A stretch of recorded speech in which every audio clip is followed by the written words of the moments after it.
Hello again, Rusty Schweikart here, and we have a very special panel. All of these people have trained for flying in space, and unlike me, they all trained at Star City. Wonderful place, very international now. I'd like to first introduce Alexander. He and I have another similarity. I was the first person to do an EVA or spacewalk on Apollo with the new Apollo suit. It's a lot of fun to go outside. I think for most young people, that's the most exciting thing in spaceflight. Alexander, how about sharing your experience with that? Oh, thank you, sir, for this question. Hello, everybody. And I'm sure that for now, EVA is extravehicular activity is my favorite, most excited part of job in space. And the spacesuit by itself, it's not a suit actually. It has hard core. We are not donning it. We come into your personal spacecraft for 6-8 hours. And the most excited, this part of my job most excited because during the second EVA, it was first time when I have 5 minutes maybe to stay, to look around, to see how is Earth from this perspective. When I take a look to my foot and saw the Earth far, far away, rotation pretty fast, I say to myself, well, you are like Baron Munchausen in 21st century. You even don't know cannon explosion to fly in such fast and such high altitude. It's really excited. At the same time, it's most hard job in my life, which I did. Yeah. And it's huge pressure on you because you understand if you will not able, you and your colleague, your crewmate, will not able to do this job, nobody else can help you. And a lot of people on the ground rely on you at this moment. Yeah. You have to do this, to go and to do. It's fun to go out, but you have a real job to do exactly. too. Right? Exactly. Sarah, you spent some time at Star City getting ready to go out in space. You weren't able to do that for personal reasons, but tell us as an artist, what were you looking forward to after your training at Star City? Well, Rusty, I didn't really know what to expect. I mean, I was very inspired to go into space because I was born in the 60s, watched first man go on the moon, and from that time, it was something I always wanted to do. But of course, it wasn't possible for anyone to even contemplate doing that, especially a girl from a small town in England. But the fact that I was so inspired by it, it made me work really hard at all the things that I could do, knowing that human beings could do extraordinary things like all of you gentlemen have. So when the opportunity came up, I sort of went into it half-heartedly thinking, I'll never get through the medicals, my schooling was good, but I'm an artist, it's a different way of thinking. But however, I went through all the sort of NASA medical training, and then I went to Russia and started to get through things really well, so I was a good candidate to go. And when I came into Star City as an artist, it was an incredible thing, just sort of graphically looking at all the space art from the 60s. Everything was sort of a mixture then of analog and digital, if you want to put it that way. And the professors were amazing, the astronauts were incredible, but I think that a lot of people, sort of normal people that love the idea of going to space, they always think of it as something that you just have to do a lot of training and fitness and things for, but in fact, there's a huge amount of things that you have to learn. When I walked in there, they gave me books that high, and I said, I'm never going to learn that in a few months. And they said, well, you have to. And I said, how am I going to do it? Well, you have to stay up all night. But it was an experience I wish everybody could have, because what you do as a sort of normal citizen, you learn about things and you stretch your mind in a way that you never normally would do. Right. And having contact and understanding what all the astronauts have to go, all the huge amount of work that they have to do, was an incredible thing. So for me, it was an amazing experience. Right, I share that because I anticipated going into space, and it forced me to think, what did I want to take with me? What did I want to try to experience when I had that great privilege? So I fully understand that. Let me skip Ed for a minute.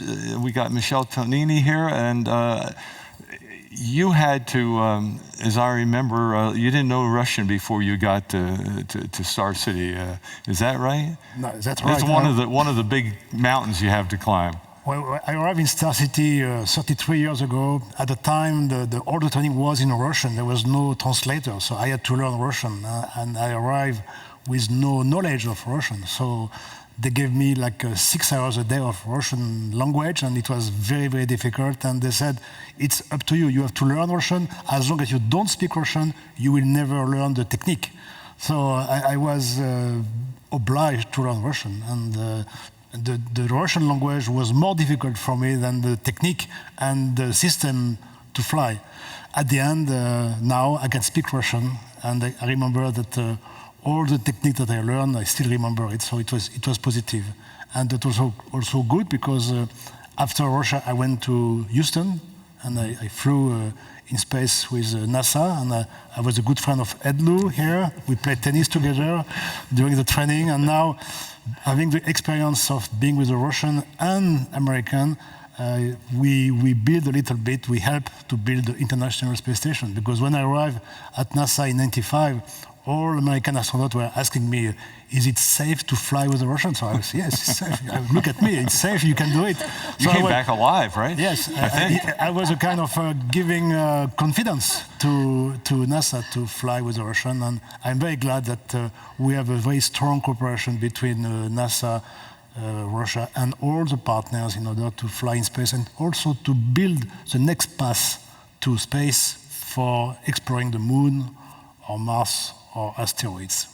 All right, I want to invite Ed to join in on that, but before that, I'd like to bring Doran in, because Doran was one of the very first people, certainly the first here, who actually did his training at Star City.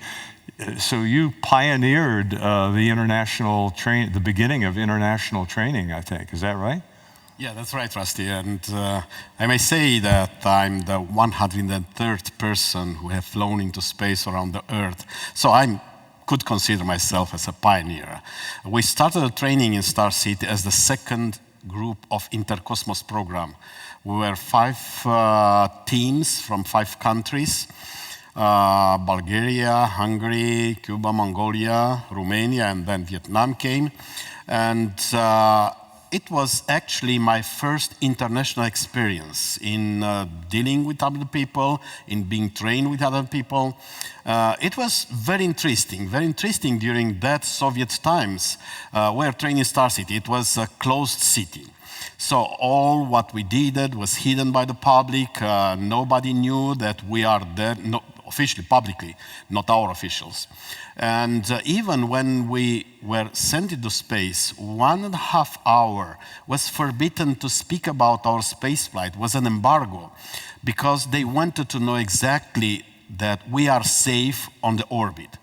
Only after they knew that we are safe on the orbit, they made a public announcement, and everybody in the world knew that Soviet-Romanian crew, it's up there in the city. Now it's completely different. The training, it's most open. The media has access to anything. The schedule of the spaceflight, it's announced with a lot of time before. Everything is done transparent. I learned a lot from that time, and I know now what to do and what not to do in respect with public relations, informing about the space flight, even becoming friends with everybody. Right after '90, we learned that we have the opportunity to travel to east, to west, to meet people. And thanks to you, Rusty, because you was the promoter of the Association of Space Explorers. In 1985, I became one of the founders. We're 25 at that time. Right. And in the first year when we met American astronauts, we just looked to each other and said, okay, he was into space, I was into space. I was not able to speak English at that time. They were not able to speak Russian at that time, nor my language, Romanian. But then, year by year, we improve our skills, we improve our language, and we became friends. Now we are a global family of people who have seen the Earth from up there and who have the same image and feelings against the Earth. And we really promote together, me, you, the Association of Space Explorers, other fora, we promote not only the image of the Earth, but the care, the necessity to care of the Earth, to take care of our home planet and to protect it for the next generations. Right. The fundamental reason that we have really come together through the Association of Space Explorers is because it was so much more important that those of us who have seen this beautiful planet from up in space and have this feeling of we're all one, bringing us together, I think gave us a great opportunity. And now Star City, in some weird way, because the shuttle really stopped and then the Americans didn't have anything to launch on, everybody got together first in Star City, you know. So Ed, you had a rather unique experience in Star City getting ready for your first mission. That was kind of a sudden thing. Can you relate that for the kids watching? Well, actually, I remember when I first became an astronaut and I met this crazy French guy who was one of my cohorts. And you gave, and I don't know if you remember this, a little presentation to the other astronauts of what it was like to train in Star City. And I remember seeing your pictures and thinking, wow, it was kind of an exotic place because, we were astronauts in Houston and we didn't know anything about it. And here was this person who had been there first before he came to Houston, and he showed us all these pictures. And then years later, when I got to go over there and actually meet some of the people, and actually we had many of the same trainers. I'm sure, many of them are still around. It was really neat to finally get over there and witness this. Now, all three of my flights actually had Russian connections. My first one was a shuttle Mir flight, right, in which we brought our space shuttle Atlantis up to the Mir space station. And so as part of the training, we actually went over to Star City. I mean, it was just more to meet the crew that was going to be up there and to sort of understand what it was going to be like when we got docked to it, so that the simulators were over there. My second flight was one of the early construction flights on board the space station. So we actually had a joint Russian-American crew. It was a space shuttle flight, but we were installing the main living module of the space station called the service module. And so I actually did a spacewalk with a Russian cosmonaut, Yuri Malenchenko. Right. And we did a joint spacewalk coming out of the shuttle, but then going hand over hand all the way up to the Russian segment to install the cables that attached the service module to after it docked with the space station. So we actually had pretty extensive training in Star City and began to learn Russian, and even traveled down to Baikonur many times because the hardware we were going to install was part of the service module, which was launching from Kazakhstan. Mm-hmm. So we spent actually quite a bit of time there and really got to know some of the people. That was the beginnings of getting to know the people there, and then I trained for space station. And then Columbia happened. And that's when we grounded the space shuttles, and we were in a pickle in the sense that we couldn't bring things up to the space station. We couldn't bring supplies, food, anything like that without the shuttles, which were carrying the vast majority of it, and we were grounded. And so within a couple of days after the accident, we actually were in a number of meetings thinking about what are our options for space station. We had a crew up there, and we had to get them down, and we decided that we could put 2 people up there. And Friday afternoon, the chief astronaut called me into his office and said, you're going to be the American, and you have 9 weeks to fly. I need you on a plane tomorrow to Russia, You should be back in perhaps 9 months or so. Good luck. And so I headed off to go train to fly on a 2-person crew on a Soyuz up to space station. So I have very fond memories of my time in Russia, the experience of training with the Russians, and it really is a big international crew now. It's hard to think of it as separate in many ways. Well, I think all of us appreciate the fact that in a loose sort of way, we're all family, and families come in all shapes and sizes, and once in a while, all languages as well. But the experience that we have together in seeing this beautiful planet that we fly around, especially when you go EVA and you have a chance, a few moments to just realize where you are. This is a wonderful experience. Does anyone have a summary of why young people should be looking forward to this? Oh, it's such a broad question. but from my perspective, I think, you know, we're living on this beautiful planet, and although we understand that we have to look after it and take care and all of the things, when you're actually on it, it's very hard to see the bigger picture. But I think, I mean, obviously I haven't gone up, but for everyone here, I'm sure will say that when you're out of it, when you've cut that umbilical cord with Earth and you're away from it and you look down on it, it becomes more precious and you see the bigger picture of how really beautiful it is. And you know, there's that old thing from that Steven Spielberg movie of E.T. always saying, right through the movie, E.T. go home. Our planet is our home, and it's what we'll always want to get back to. So I think it's all wonderful that we're going to explore space. It's happening, all of these things. But at the end of the day, I think all of it will be about protecting our planet. And that was my summary of what I went through with it. Yes, I think we're going to wrap this one up now, but I think no matter how far into the future and how far humanity or our progeny end up going, there will always be that occasion when people return, and it will always be returning to the home planet. And I think that's going to be a very powerful feeling. Thanks very much, and we'll turn it over now to the next panel.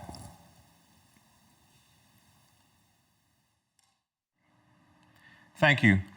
Joining me now is Zachary, our regional coordinator of Asteroid A in Morocco. Zachary, how are you doing? Hi, I'm fine, thanks. And you? I'm doing great. Thank you for joining us. Now, Zachary, can you please tell us the great events that you guys are organizing over there? Okay, thank you for Asteroid organization. It's a great pleasure to participate in this international event. Oh, you're welcome. In Morocco, we'll organize a big event about Asteroid A. We invite 2 Moroccan speakers. Dr. Furnari is a member of Meteorological Society, and Dr. Ben Khaldun is an astrophysician and a member of International Astrophysician Union. They will give 2 talks about detection of meteorites and asteroids. And we will organize a star party. We'll observe observe moon and some planets and the satellites of planets. And we'll organize a workshop about detection of asteroid and analyzing meteorites if we get some meteorites in Earth. Okay, thank you so much. Thank you so much. Sounds like it's going to be great fun. I wish you great success there. And I'll just say have a great time, okay? Thank you very much. Okay, you're welcome. Okay, back to you, Christine. Thank you. I'm here with Patrick Micheli, Head of Communications. Patrick, can you tell us a little bit more about the exhibition you have on display here?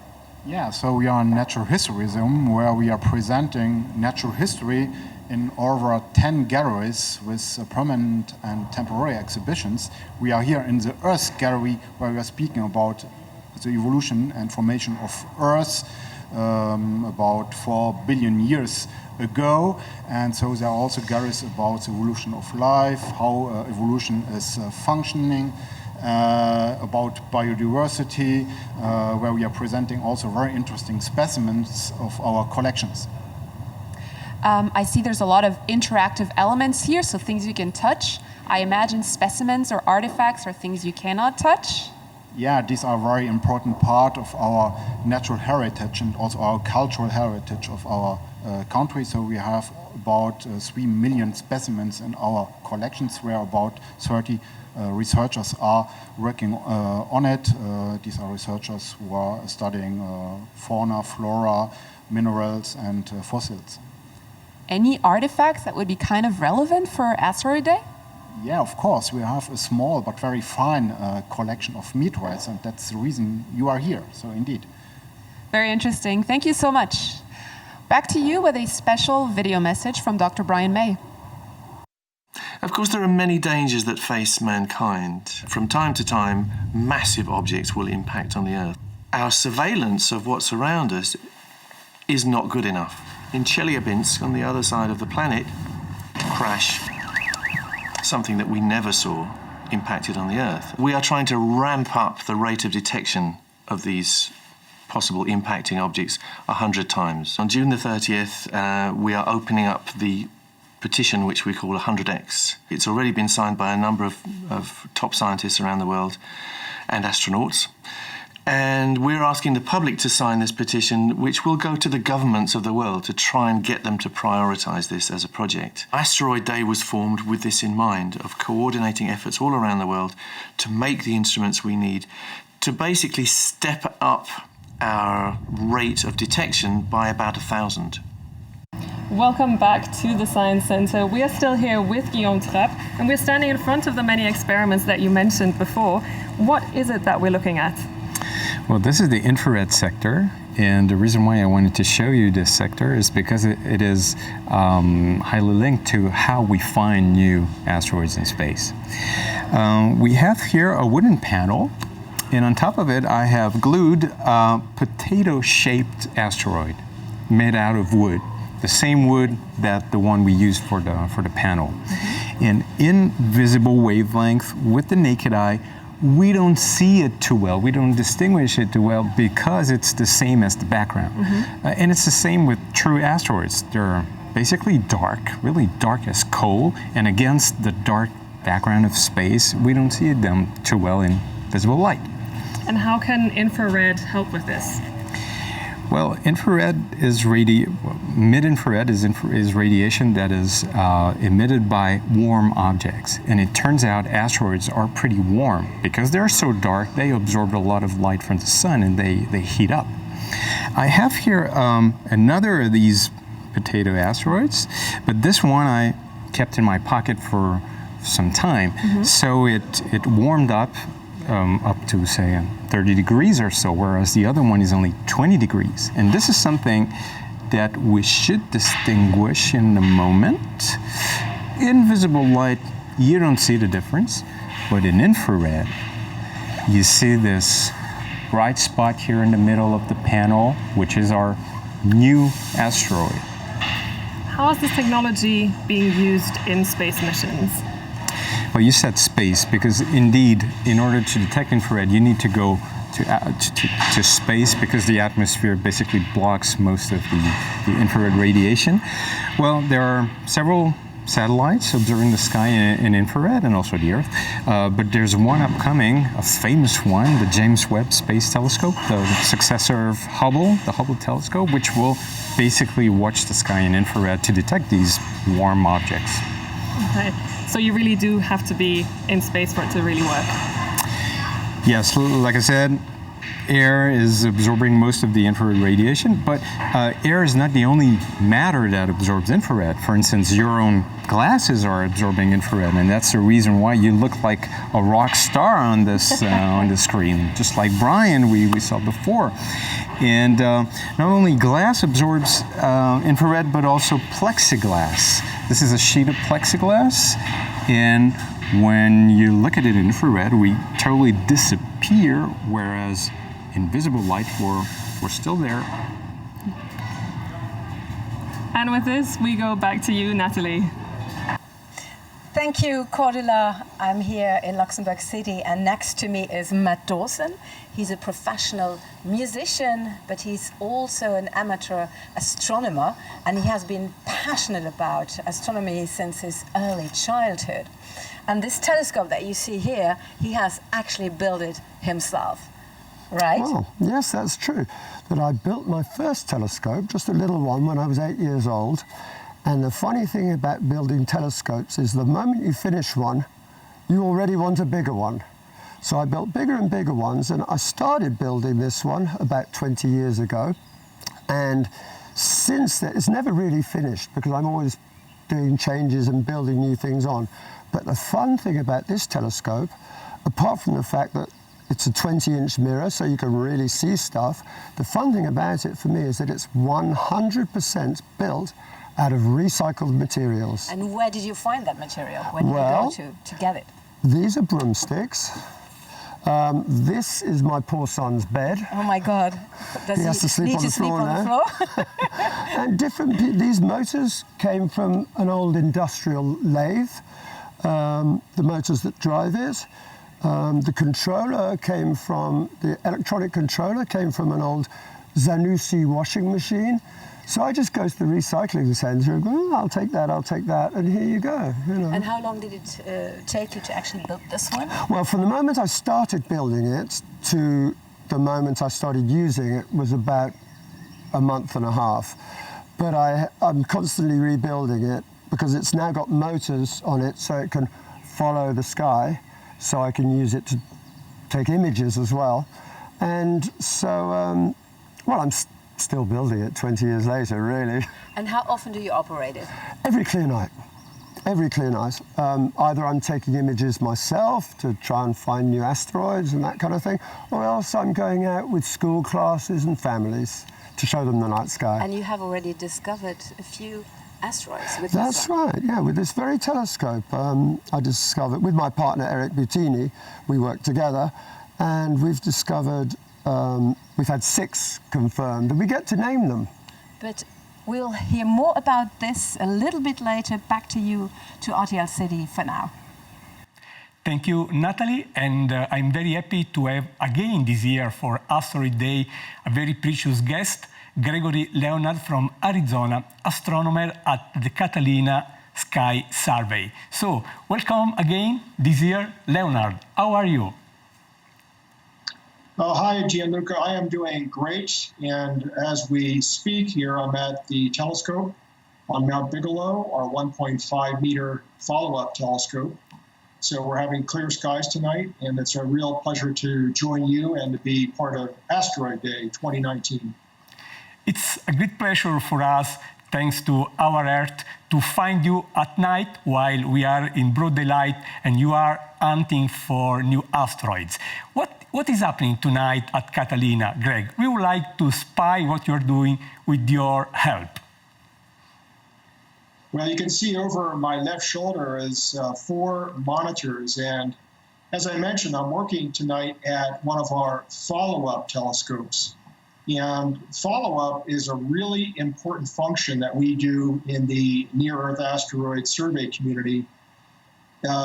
Of equal importance to discovering new near-Earth asteroids, it's equally important that we continue to track them night after night. For example, we've already posted 1 new discovery tonight, and so it's my duty to make follow-up observations so we can better constrain the orbits, define the orbits, evaluate whether there is any potential threats from this asteroid, and then continue to follow up this asteroid and many others. I'll be following up dozens of near-Earth asteroids tonight that have been recently discovered this past week, as well as asteroids that have been discovered in the last year, 2 years, and even a few decades.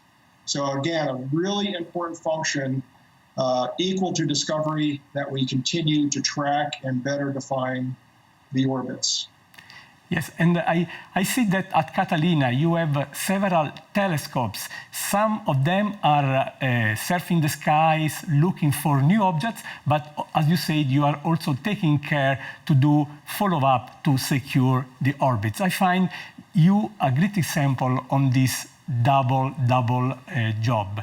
And I would like to ask you if you have something special from tonight. I know that you are there looking up, surfing the sky for us. Do you have any new asteroid, new near-Earth asteroid tonight, or are you are just waiting again? Well, as I mentioned, we did already post one new asteroid to the Near-Earth Object Confirmation page. So this is a new candidate, a potential new discovery. My follow-up observations from the telescope tonight will help to better define it. And I'll likely be following the same asteroid up tomorrow night and the next night to do the same. So yeah, we've got at least one on the board tonight. And we've got about 3 more hours of observing here in the Tucson area. So I'm hoping that my colleagues right across the lot from me, and also another colleague up at the summit of Mount Lemmon, will post some more interesting near-Earth object candidates tonight for me to follow up. Thank you very much, Greg. We will be back to you very soon. And now it is time for us to see a video with Peter Gabriel. Every year I look forward to my time in Sardinia in Italy, and one of the reasons is that we can go out at night time and float on your back on a warm, flat sea and see a sky full of stars.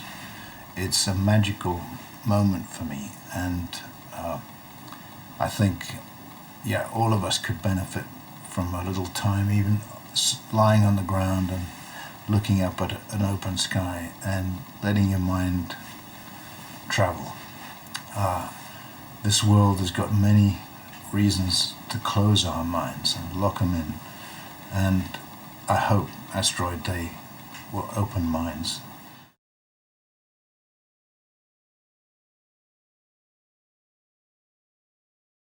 Dr. Doran Furnari is the one and only Romanian cosmonaut. He's a living legend in his country. Cosmonaut Prunariu was instrumental in working with the United Nations to declare Asteroid Day as an official UN Day of global awareness and education about asteroids. Asteroid Day Live is the only programming dedicated to introducing you to many of the most prominent asteroid experts in the world. We learn by listening to them share their personal experiences and knowledge of how our solar system was formed, how it is evolving, and how we can protect our beautiful blue planet. But this programming wouldn't be possible without the generous support of major sponsors, including the government of Luxembourg and you. You play a critical role in our ability to shine a bright spotlight on the leading work of astronomers, engineers, scientists, space mission operators, and astronauts, our global rock stars, who bring the topic of asteroids closer to people of all ages and remind our government leaders of the importance of funding planetary science. Asteroids play an important role in our lives, from the formation of our solar system to their extraordinary value for future resource utilization, to enabling ongoing exploration of our solar system, and finally, when they impact our home planet. Asteroid Day is more than just a broadcast program. It's thousands of independently organized events in 192 countries. These events are the heart and soul of Asteroid Day, as they connect and engage students on the subject of asteroids. For many students across the world, Asteroid Day is their only opportunity to listen to, learn from, and to meet astronomers, astrophysicists, and astronauts, heroes of the STEM generation. Your support enables the growth of our network of independent event organizers, so more events can take place. It allows us to not only encourage the future generation of scientists, but to grow our online library of educational tools, enabling more people to dig deeper into asteroids and to connect to scientists, observers, and astronauts. Your support enables us to meet the goals of the United Nations Office for the Peaceful Uses of Outer Space Affairs by generating awareness of what we can do to protect our planet. Please consider becoming part of this movement by donating to Asteroid Day today.